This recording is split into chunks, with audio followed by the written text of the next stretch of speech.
म्हणे सर्व सुख त्या संगती, तुका म्हणे सर्व सुख त्या संगती, घडेल पंगती संतांची तिथे रामनाम होईल श्रवण, घडेल भोजन उचिष्टाचे पांडुरंग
पांडुरंगाकडे प्रथम नमन, दुसरे चरण संतांच्या त्यांच्या प्रसादाने कथेचा विस्तार दादाजी सद्गुरु दास तुका.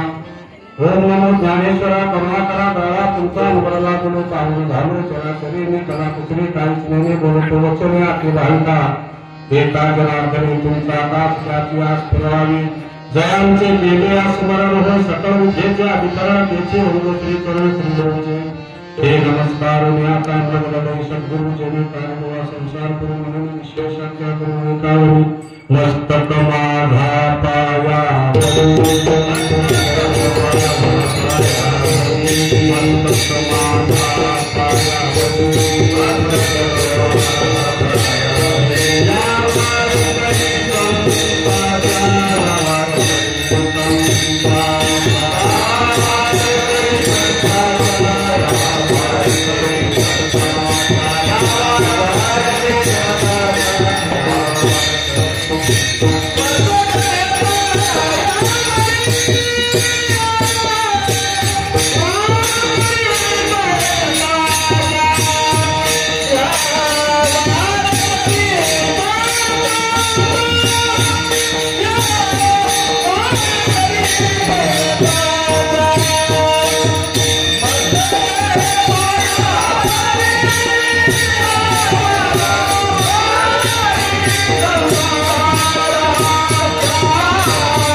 प्रस्तुत प्राप्त प्रसंगी सेवेसाठी निवडलेला अभंग श्रीमंत साधू संत सम्राट विश्ववंदे महाराष्ट्र भूषण जगद्गुरु तुकोबा यांचा 4 चरणाचा संत पर प्रकरणातला अभंग आहे.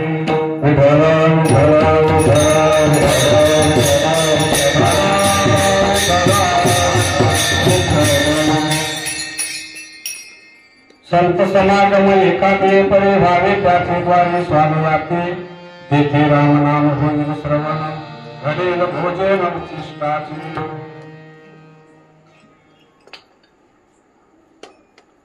कीर्तन रूपी सेवेसाठी निवडलेला अभंग जगद्गुरु तुकोबा यांचा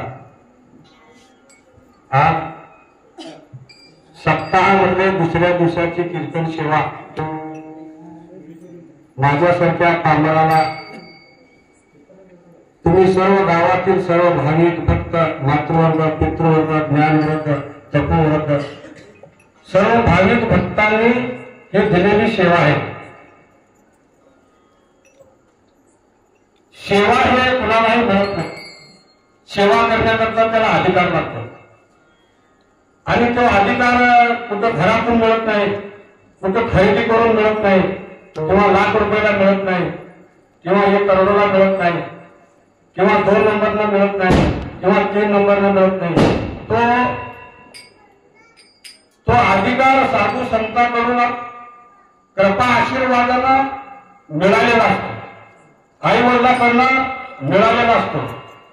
गावाकडनं गावातल्या सर्व भाविक भक्तांकडून हा मिळालेला आशीर्वाद असतो.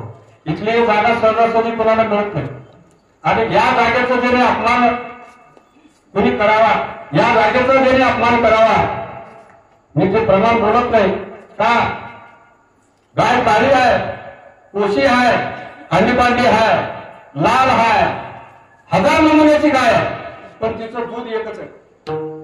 म्हणून ज्ञानेश्वर महाराजांनी सर्वांना सांगितले एक तत्व नामा पुढे म्हणा.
ठरणारा असामान्य हरिपाठ ज्ञानेश्वर महाराजांनी कोणाकरता लिहिला.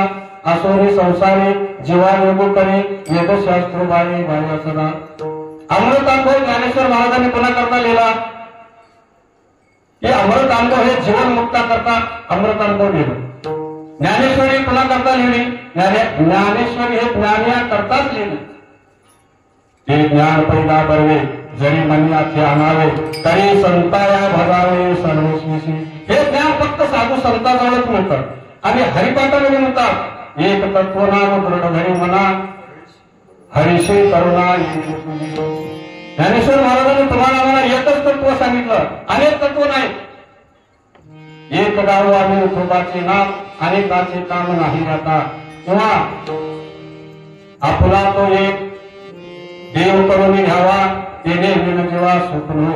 या 1.5 कोटी श्लोकामध्ये व्यास महर्षीने सांगितले ब्रह्म सत्य जगत मिथ्या जीव ब्रह्मेव नापराहा. या जगामध्ये एकच सत्य आहे, तो म्हणजे देव.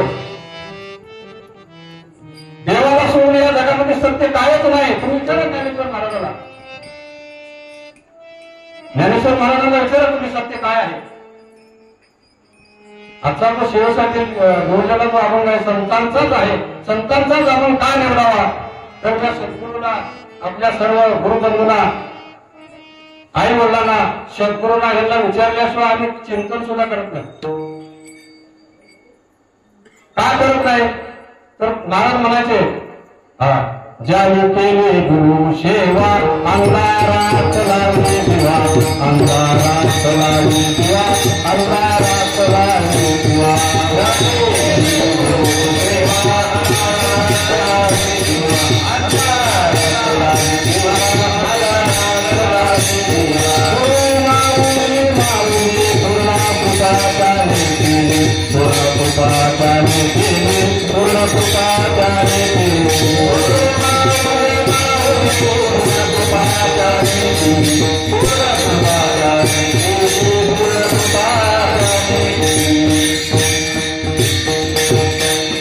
ज्ञानेश्वर महाराज म्हणतात या संसारामध्ये या विश्वामध्ये एकच खरं आहे.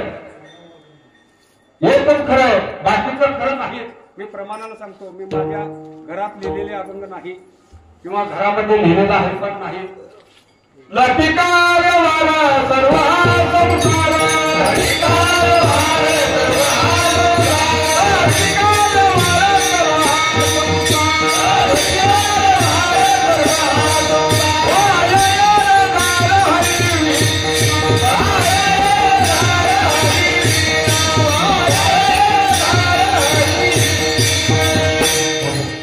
लटिका व्यवहार माझे बोलणे हरिपाठाच्या शेवटच्या अभंगामध्ये पहिल्या चरणामध्ये लटिका व्यवहार सर्व हा संसार वाया व्यवहार हरिविलीन. भगवंताशिवाय हे सर्व लटक आहे. ते माझी भाषा नाहीये, ज्ञानेश्वर महाराजांची भाषा आहे. असो अभंगाचा सरळसा भावार्थ असा आहे. संत समागम एखादे परी संतांचा समागम देवळात होऊ द्या चालल, शेतामध्ये होऊ द्या चालल, डोंगरामध्ये होऊ द्या चालल, वारीमध्ये होऊ द्या चालल. कुठल्याही ठिकाणी संतांचा जर समागम जर झाला तर त्याच्या जीवनामध्ये कृत्य झाल्याशिवाय राहत नाही. असं जगद्गुरु तुकोबाई अभंगाच्या पहिल्या चरणामध्ये सांगतात. संत समागम एखादेपणी चुकून एकदा जर साधू संतांची जर भेट जर झाली, साधू संतांना ओळखणं एवढं अवघड आहे, एवढं अवघड आहे. एखाद्याला देवाला ओळखता येतं, नवनव सर्वांनाच ओळखता येतं, पण साधूला ओळखता का येत नाही तर साधू एवढे अवघड आणि एवढे दुर्लभ का आहे ते. साधूचं जे वेश आहे ते देवाला सुद्धा कळवलं. साधूचा जो मार्ग आहे किंवा साधूची जी दीक्षा आहे किंवा साधूचं जे आचरण आहे, साधू या कलियुगामध्ये लय थोर आहेत असं नामदेवराय सुद्धा म्हणतात. काय प्रमाण आहे. साधू थोर झाला, साधू थोर झाला,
Thank you.